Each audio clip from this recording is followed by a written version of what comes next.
下面我们来创建一个 Java 的测试类，帮助我们生成 Activity 所需要的表。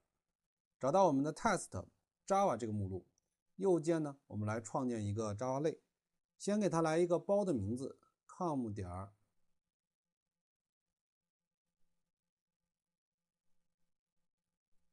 it 黑马点 test。现在我们要做的业务呢是 create。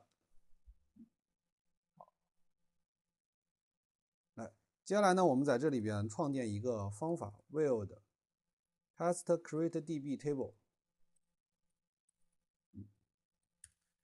那么我们要用的这个方式呢，给大家稍微标注一下，我们要使用 Activity 提供的默认方式来创建 MySQL 的表。那么在创建这个默认方式的时候呢，默认方式在创建表的时候呢，它有一个要求这个要求呢，就是在这里需要使用 Activity 提供的工具类。那么这个工具类呢，叫做 Process Engine Process Engines Process Engines。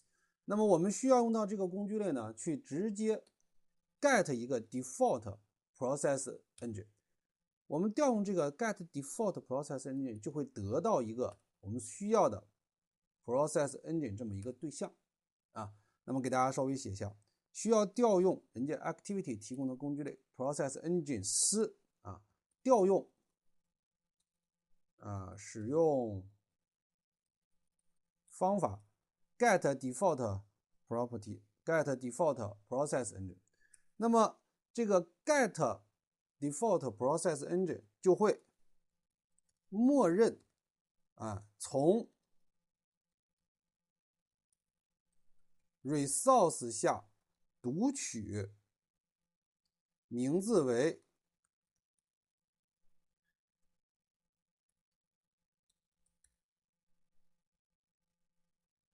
activity.cfg.xml 的文件。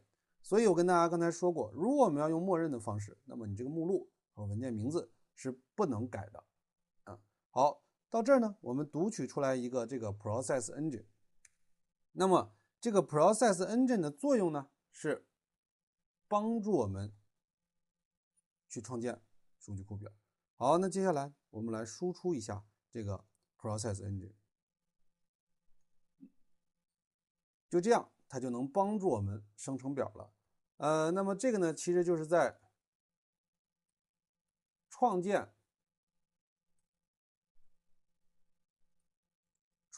process engine 的时候，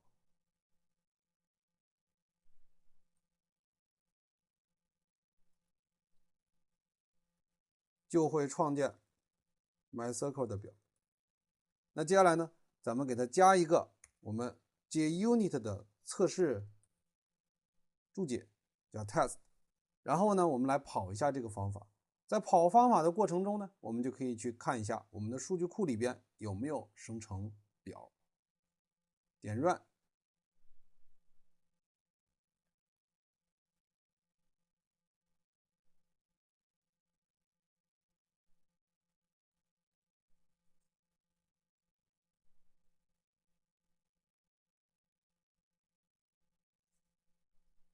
那么在这里，在执行的过程中呢，还有一些日志，大家可以来看一下你看这日志在不停的动。好，执行完成了。那么我们先来看一下这个日志吧。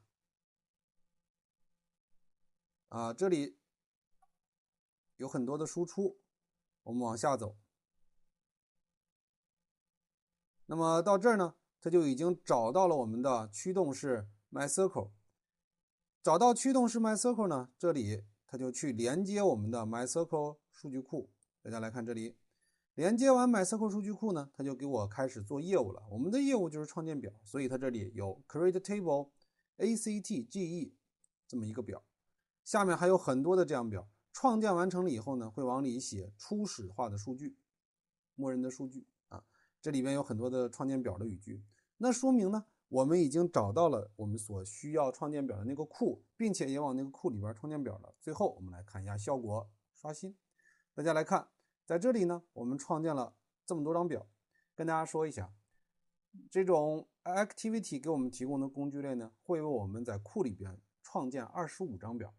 那么这些表呢，就是 Activity 的运行过程中执行业务所需要的内容。接下来我们就会给大家稍微介绍一下，那么这些表这个命名的规则以及表的一些作用。